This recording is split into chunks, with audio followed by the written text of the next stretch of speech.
हम आज 3 क्वेश्चंस के आंसर करेंगे और क्वेश्चंस के आंसर क्या करेंगे वो बेसिक चीज़ें हैं। फर्स्ट वीडियो है तो ये बात सबके समझ में आनी चाहिए कि इसकी बेसिक चीज़ें क्या है।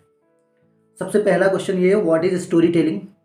दूसरा क्वेश्चन ये है, वाई स्टेरी सॉरी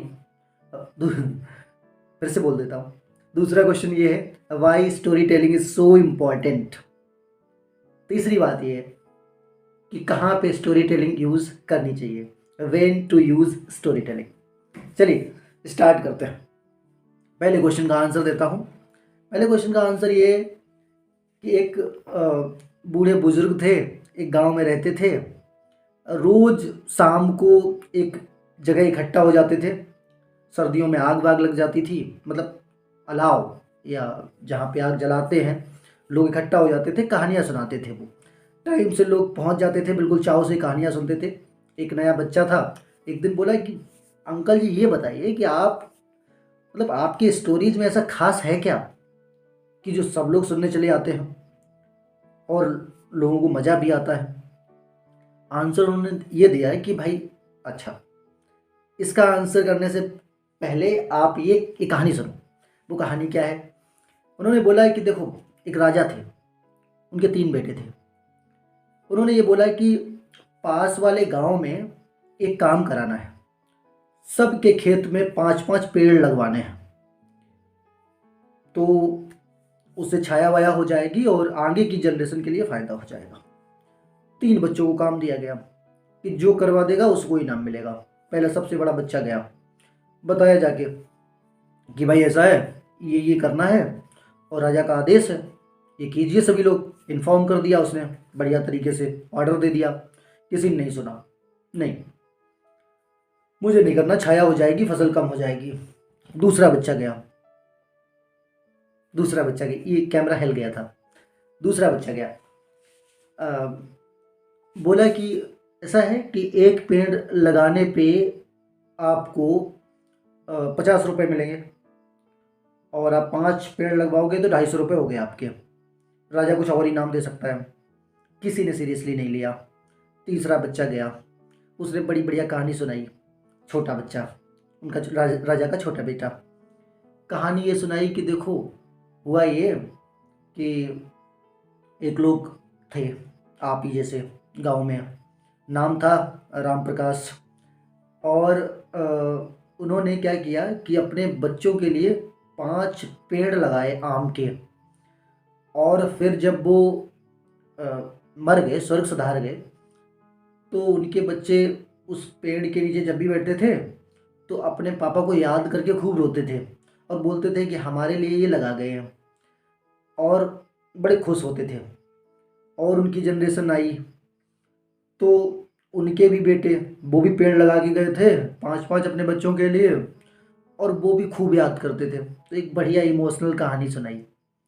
सभी लोग इमोशनल हो गए कि हमारे ही बच्चे सोचने लगे बेटे कि अच्छा हमारे ही बच्चे होंगे तो वो मुझे याद करेंगे, हम उनके लिए पेड़ लगा के जाएंगे। तो सभी लोग मान गए। ये उन बुजुर्ग ने उस बच्चे की क्यूरियोसिटी के लिए समझाया कि भाई देखो, स्टोरी टेलिंग का ये पावर है। स्टोरी टेलिंग एक वो चीज़ है जो सामने वाला जो सुन रहा है उसके इमोशंस पे हिट करे, उसे अंदर से थ्रिल करे, उसे एक ऐसी जर्नी पे लेके जाए जहाँ पे वो बेहतरीन तरीके से कुछ एक्ट करने के लिए रेडी हो, कुछ रिलेट करने के लिए रेडी हो। इस तरीके के वर्ड और एक्शन। ओके, क्वेश्चन नंबर 2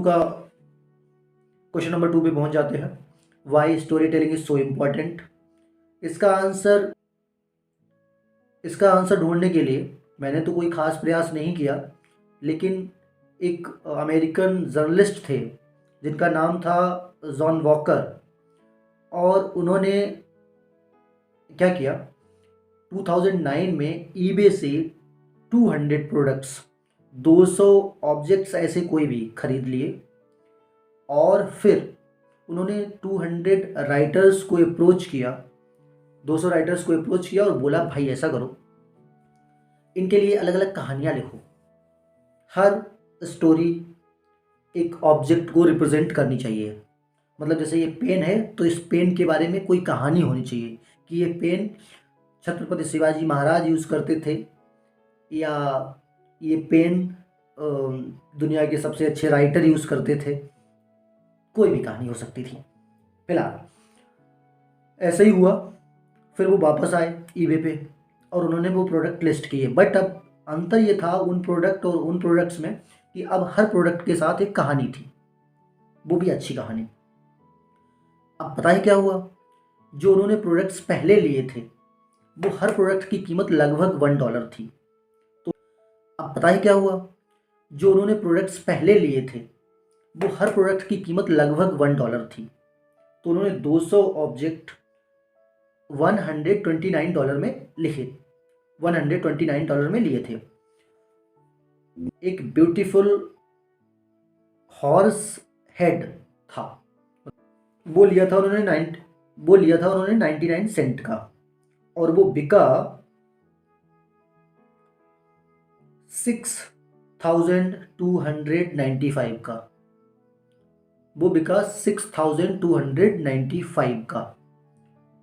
मतलब कितने परसेंट की प्रॉफिट हो गई?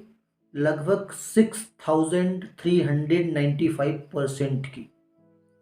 आप समझ सकते हो स्टोरी। ओके, क्वेश्चन नंबर 3 पे आते हैं। When to use storytelling. Storytelling use करना कहाँ होता है, कहाँ कर सकते हैं? सबसे पहली बात, अपनी स्पीच की स्टार्टिंग में आप अपनी स्पीच स्टोरी से ही स्टार्ट कर रहे हैं।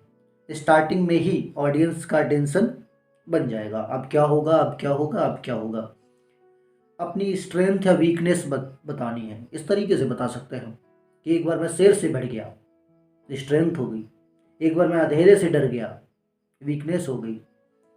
तो वो पूरी कहानी बता सकते हो। कहानी के माइनर एलिमेंट बताने बहुत ज़रूरी है कि मैं रात को सो रहा था, अचानक बिल्ली की आवाज़ आई, मैंने रजाई उठाई और बिल्कुल अंधेरा था, ऐसी ऐसी आवाज़ आ रही थी कहीं से।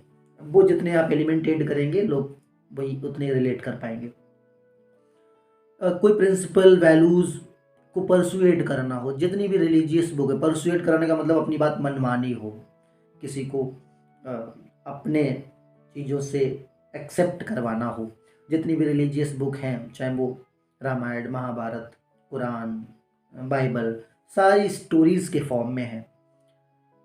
चाहे एक बार ऑडियंस का अटेंशन खो गया हो, क्लास हो, बच्चे दूसरी जगह खो गए हों, आप फिर से उनका अटेंशन रिकवर करना है तो आप बीच में कोई स्टोरी घुसेड़ सकते हैं, बीच में कोई स्टोरी आप बता सकते हैं। तो ये इतनी जगह पे आप और भी हर जगह पे लगभग स्टोरी